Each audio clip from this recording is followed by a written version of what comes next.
Welcome to Verbal Pig Radio, where we give you a verbal image of life. And we are everyday people. I'm your host, Cold Black, COLBLAC. That represents an essence, that represents the universe before the sun was put in the sky. And that have what the world was, or once was. Today we're going to discuss the movie Get Out. Get Out is a very interesting movie because it has everything in the movie. From organ harvesting, racism. It even gives you a detailed look into the way that the white world views black people. If you recall in the movie, the older white gentleman said, I want your eyes. I want to see what you see. And we know that the eyes are the window to the soul. He's saying that he wants to see the way we view the world. What is this strength, this spiritual, this mental strength you all have? We put you in bondage. We took your religion away from you. We took your names away from you. We put crack on you. And you still are persistent. But just like the Honorable Elijah Muhammad said, that the last trick that the white man would use is he would give you his woman, meaning the white woman, as a trick to trick you. And he was tricked by the white woman. He was the last to know that he was being tricked. Even though he had a messenger and a warner telling him about staying away from the white girl. And that was really the character, the most important, influential character of Get Out was his friend. The partner who was saying, man, they got my partner up there, ain't no telling what they doing to him. They can make six slaves out of him. You know how they do. And when he took that to the police department, the black woman again, she said, wait a minute. She go gets a black male and a Latino, Hispanic male, and they all start laughing at it. Because what did the Bible say? I will raise up one from amongst you, meaning to deliver you the message, meaning God always raises up a person from that race or that tribe or the people that's being put in bondage. So the friend was one that represented the one who would be raised from amongst his race, his people, one like himself, to come tell him, because you will most likely believe one that's part of your race. He can come and he knows you, he knows the code, he knows what to say and how to say it and how to put it in order to extract your attention. He sees through different eyes. So he tells them, goes to the detective. He shows up and he says, this is what's going on. They laughed at him because they deemed him as being crazy. And you all thought that over the years when they were saying, okay, look, the white man is the devil. Watch this, don't date the white woman. Christianity was a form they used to keep you in mental slavery. Or you would hear the Honorable Elijah Muhammad say, go into your poison book. And he said, just like snake venom, you have to use that same poison that they used to put you in slavery, or put you to sleep. You have to use that same book to wake you up. So they laughed at it. So he went to the officials that represent protection, security. Your tax dollar goes into the police department, and he's thinking, okay, you all coming to my aid because I'm telling you the truth of what's going on. Something is not right with my partner. We need to come send the cavalry in. Let's go get him because he's up there with all them white people. They laughed at him. In the meantime, his friend is being tortured, but he was the last to know what was going on. The younger brother knew, the father knew, the mother knew, and the daughter who he dated, whom claimed he loved, or they claimed they loved each other, she knew. He had no idea. He thought that she was on his side because she deceived him so well. He didn't know. But the question is, why was he able to be deceived? Because he bought into the narrative that life is better on the other side. You get your white woman, your credit becomes, you get good credit, you in a different tax bracket, you're able to go places that you couldn't go with a black woman under your arm. You're able to meet people in what they call higher up society that might can be a gateway into whatever field of endeavor that you're in, and this was photography, so he can meet someone that can get him out there. You know, he can get the American dream. But what was his partner? His partner was like, you going up there by yourself with all those white people?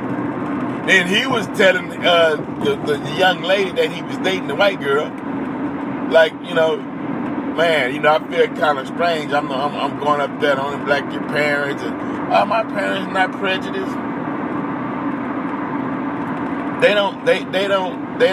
They wouldn't. You'll be okay. They're not like that. But all the while, they're sizing him up.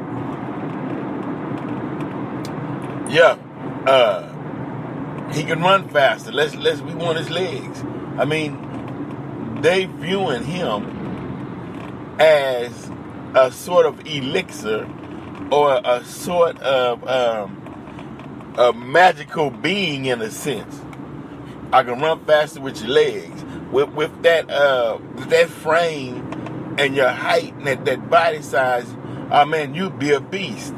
I mean, you know, black people, we walk through life every day being ourselves, but you never know who's sizing you up, who's looking at you saying, look at it with envy in their eyes. You know, we take who we are for granted. Do you actually think that they would work as hard as they work to keep you down if it wasn't something special or significant about you or your being?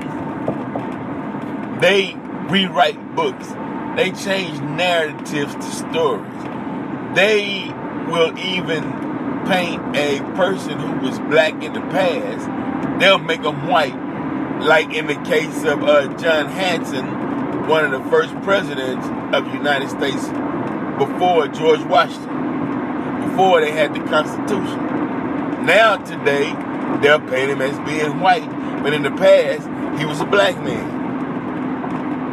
And when you have someone like his friend who represents the Nation of Islam, who comes with a different mindset from the mindset that was given to you by your slave master, he came with a different mindset and said, you need to watch out for these things. They thought he was crazy, but he was delivering a truth that was new to their ears. Because they've been fed falsehood for so long that when the truth comes, it sounds strange to them. And that's exactly what happened. They denied and denounced all of his words until he got caught up in the thick of things and he needed someone. He got in such a bad shape and situation till he needed someone to come and rescue him from himself. Because he had totally, and I'm talking about the main character, Chris, he had totally bought into the system. He had lost his identity of who he was and who the people that meant to do harm to him was. He got so comfortable to where he felt that he was one of them. That he can go by himself to a mostly all-white family who had some, I call them slaves, that were mentally controlled, zombies in a sense, because once you buy into the system or you buy into their narrative, as a black person, you lose yourself. Those were people who had lost the knowledge of self and they was living a beast life. Look at the way the woman attacked him when he was getting away the black woman. Because the white man had turned the black woman against the black man. Well, let's say, no. The white man had turned the Negro woman against the black man. And she attacked him savagely because she was living other than herself. She was living a beast life. You know, instead of helping, she was so confused, she would have brought him right back to that house and helped them, and would help them to hold him down so they could get him. The other guy, he was a zombie. And when that truth hit him so hard, he couldn't handle it. He started bleeding out his nose. He damn near had a brain aneurysm because he had 90% of him had bought into the slave narrative or that slave mindset that they had pumped into him, and that 10% or that 5% of truth that penetrated him damn near rocked his core. And within that movie, Get Out, it had so many symbolisms dealing with what we face today. But the good thing about the movie, it showed an insight into the way that white supremacy or those racist whites, it gave a glimpse into the way that they view black people from a different perspective. Because we think one thing, but they're thinking a totally different thing. You're a black Christian, go into a white church and say, well, I think Jesus was black. And watch the response you get. And if you don't understand that, and if you don't even have the strength to even say that, then you have bought into and you are playing a role. Most black people in America, they're playing a role. The role for the ex-slave, and that's how you know you're an ex-slave or you still carrying on the slave mind. How you know you still carrying on the slave mind is because you would think that if I keep my nose down, if I just don't cause any trouble, if I just do what they say, then I'll be all right. If I just, I know, and I don't have to be outwardly expressive in my views and viewpoints. I can keep them within myself, and and white people can believe whatever they want to believe, and I don't want to challenge anything. I just want to go along to get along and make it through. And then when I die, I'm going to heaven. When it's stated that as above, so below, if you're not trying to create a heaven for yourself while you're alive, then what makes you think you deserve to have a heaven for yourself after you're dead? You didn't put in the work in. You didn't try to create a heaven and peace on earth, but you want peace after you're dead. And a lot of blacks know the truth, but they're afraid to speak the truth because they're afraid that if I speak certain truth, they might come after me. And when they coming after you and they finding new ways to come after you every day. Every single day. And now it's getting so blatant, especially since Trump has become president. White people not hiding the way they feel about you. And they not hiding who they are. They don't feel bad about what took place in slavery and roots. And to back that up, they put slave narratives within the Bible when they translated the book. To try to just like what did it say in Birth of a Nation? For every scripture that justifies slavery, there's one that denounces it.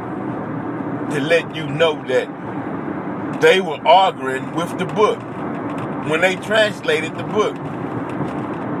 God said, don't do this. They said, do this, and tried to justify why they should do it. Then they gave it to black people, to their former slaves. And the black woman, the elderly black woman that attacked him at the end, if you go back and look at movies such as Goodbye Uncle Tom, you can watch that on YouTube, it shows how the white man put the black woman in charge to keep the black man in line. And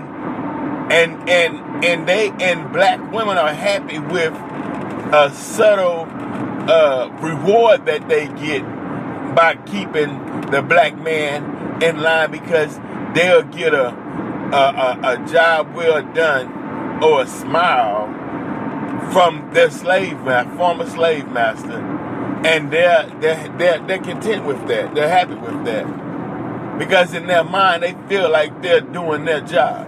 In their mind, some black women feel that, look, black man, you're not gonna measure up to this white man, so you stay in your lane, and my job is to keep you in your lane, because if you get out your lane, he gonna take you out, and you're gonna leave me here to raise these children by myself.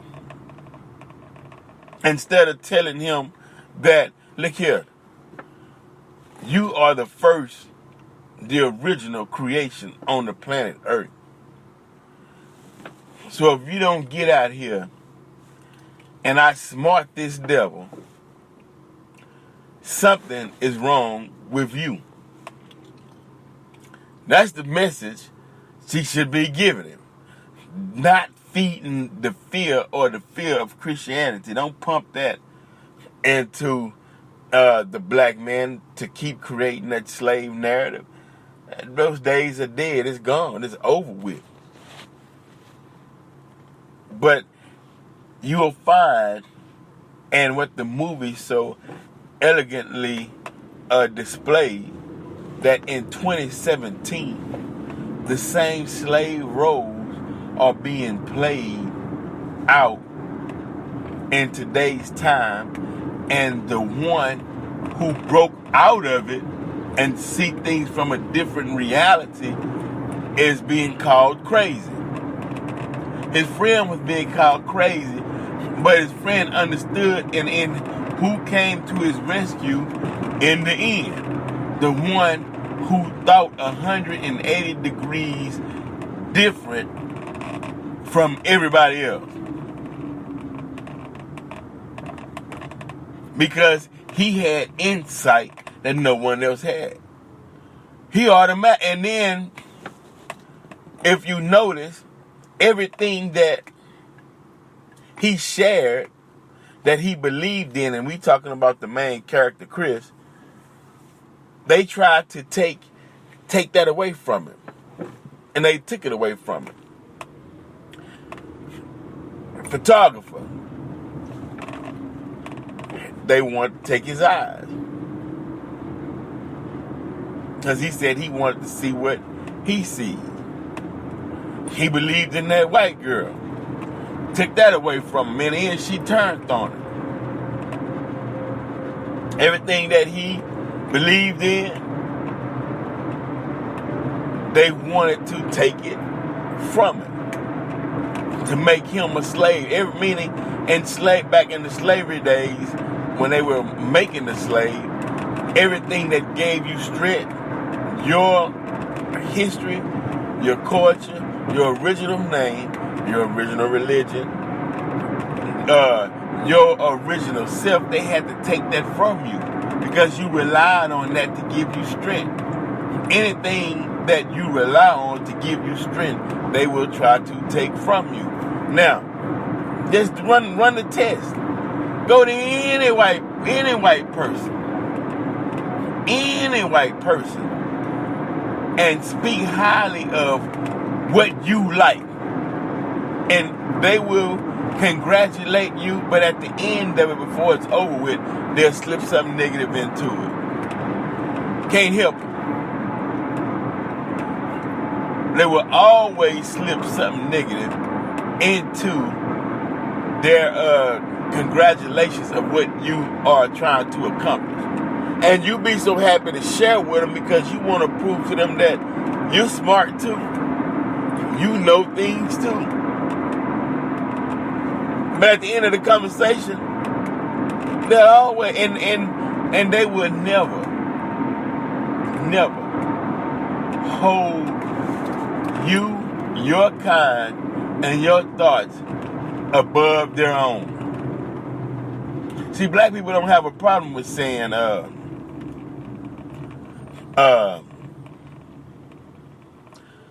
you got to give it to him, man. Tom Brady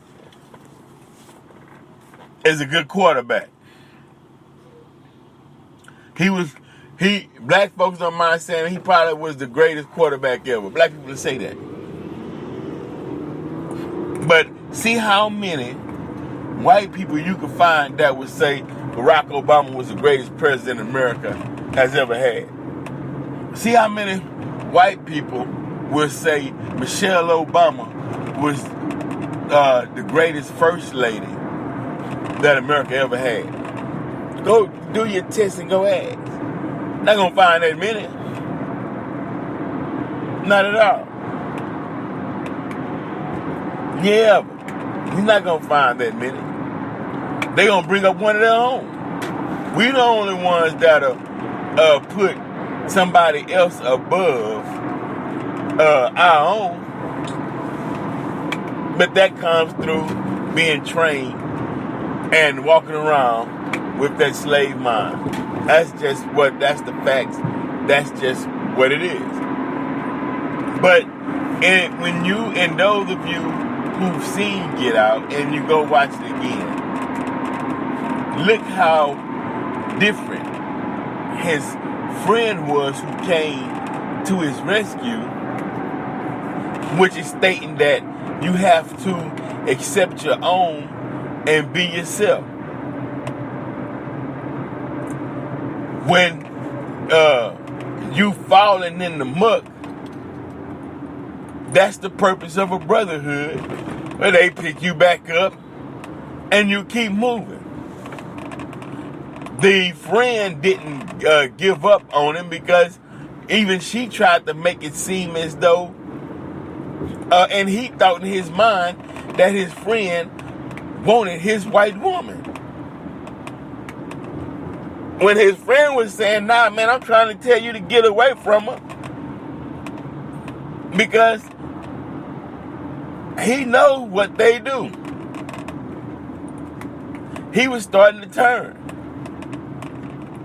Meaning, he was starting to lose his own identity. But the friend who was raised up from amongst him, his people, was telling him the truth. He couldn't see it because he was so wrapped up in the system or in a false narrative that he had to believe in, because that false narrative he feels is his only pathway to success, and that is the only way you will be successful is if you go through another race's gateway or doorway to get to the goal. Like you, man, I'll give you an example. When you hear artists and who says that, man, you're not big until you cross over, that's when you get the money. They don't say, look, man, I'm creating this music for my people. I need my people's support. And if I make it, I'm making it with my own. That way I don't have to be controlled. But when I disagree, I don't have to worry about them calling me in the office saying, look, 75% of your sales and here's the demographics, 75% of your sales come from white suburbia and you have and your white fan base. So we need you to do this in order for us to keep marketing to your fan base. You need to change this up. You need to speak like this. Matter of fact, add some of this into your act, because this is what's in now in white suburbia, to keep them, because you signed the contract that we can market you in the best interest of the record label. And right now, the best interest of the record label is to the 75% of your fan base, and not the 25% of the blacks that might buy your music. So we need you to do this. And then when they do something weird like put a dress on, black people saying, "Oh man, why this even?" Hey, that's who put the money in. Let me give you an example. Give you an example. We'll use the educational system, the school system. If you don't put money back into the school's alumni or into the school system, then you're not going to have adequate equipment for the children in the future. That's how it works. So when you say, oh man, why y'all don't do for my school the same as they do for other schools in other neighborhoods?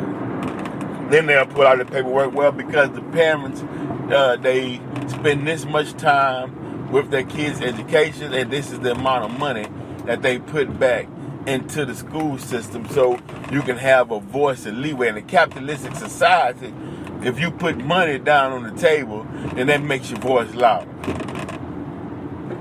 That's just how the game go in their society. Meaning, you can't come to the negotiating table or the business table empty-handed, but yet you want results. It don't work that way. And when people relay a truth that's 180 degrees truth from the lie that was told to black people to create the slave mind, they automatically call them crazy. They call Honorable Elijah Muhammad, Malcolm X, crazy when they said, we don't want integration. Now look at it today. Now all them coming out saying, man, integration is one of the worst things that could have happened to black people, because they see what the Chinese, especially in Houston, they see what the Chinese are doing off Bel Air and A-Leaf in some parts. They even got street signs named in Chinese language. Went over there, took that whole area. And the Chinese been here since building the railroad system with the Civil War. Before the Civil War. And so we're saying, hey, if there was no integration, we'd had our own. We'd been forced to have our own. But they knew that they didn't want the competition. See, the slave master never wanted to compete with the black man, because he studied the black man harder than we studied ourselves. So he felt like he has us down pat. So he said, well, we don't need any competition with them. Hey, well, look what they did to the first Wall Street, Black Wall Street in Tulsa, Oklahoma. Dropped bombs on it based on a lie. Because it was doing better than anything that they had created. So they took it over. And they said, okay, well, you know what? Let's allow them to integrate with us. Let them create something. We patent it and we take it over. And then we hire them. But we're really hiring them so we can keep them close so they can continue to work on what they created. And we extract the wealth from it. And it seems, and then we let the preachers and some of these Christian leaders know that they'll be happy and they'll get their reward after they're dead, and they'll be rewarded for working for us to put white people in a better social and economic status. I'll give you an example. You know how you see white woman and her children, you may be in the mall, and you see a black woman and her children, and you see that black person go up to that the white woman and her children and be just overeat later. Hey, how you doing? Oh, that's so cute. Look what they got on. Oh, that, they're such a loving family. And they look over at the black family. Oh, hey, keep going. Example. Let you know that system's still in play. They working it. Then, but the thing that gets me is the other minority. Especially the Hindu, the Indians. They come over here, right? Not all of them. But I done ran into some cool people, and I ran into some cool Sikhs. Now the Sikhs, they laid back, cool people. I don't think you can find a prejudiced Sikh. We talking about the other one. And you can tell. Restaurant, they take it over. They won't clean it, especially black areas. They'll serve you some food that's old, they refry it, they throw it to you. The place will run down. They don't put no care into it.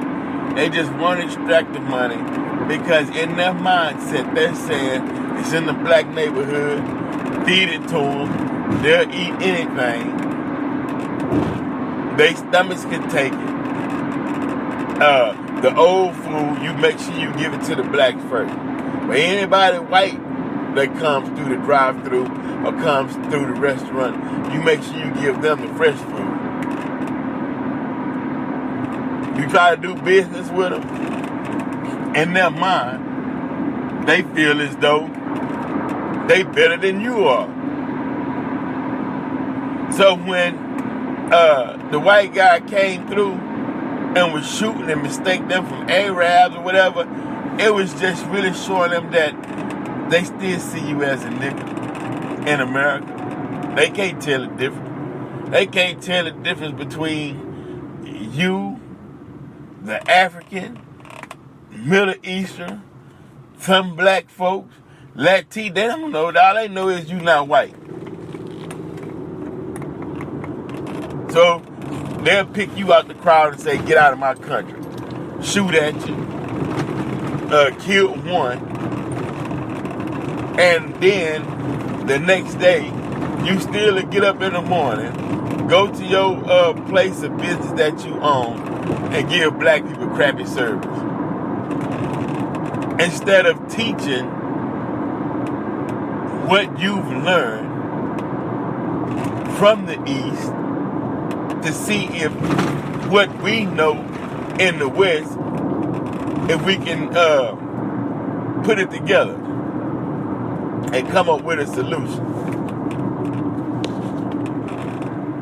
But no, they so busy in that caste system or that untouchable mindset to where they don't even see us. And that's fine, because the one that you're dealing with, you on the front line of a race war that you don't even know you in. Just the mere fact of your color and that you are non-white puts you right in the mix, and you don't even... All races that's non-white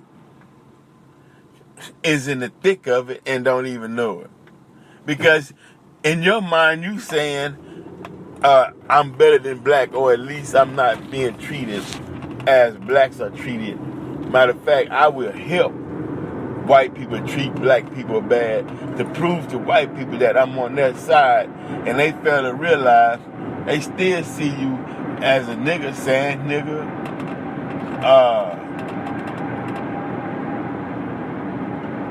Nothing's changed.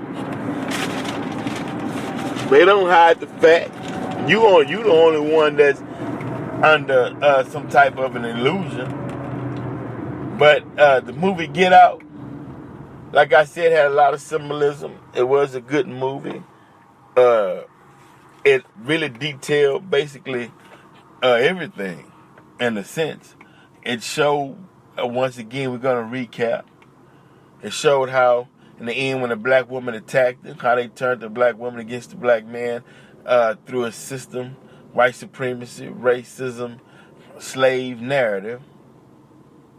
It showed how the only friend he had, he didn't listen to him because he didn't think in the same lines of the slave narrative. So something had to be wrong with you if you don't think the way white folks told you to think.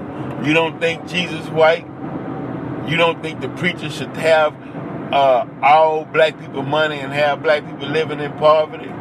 If you don't think that black folk should be eating swine.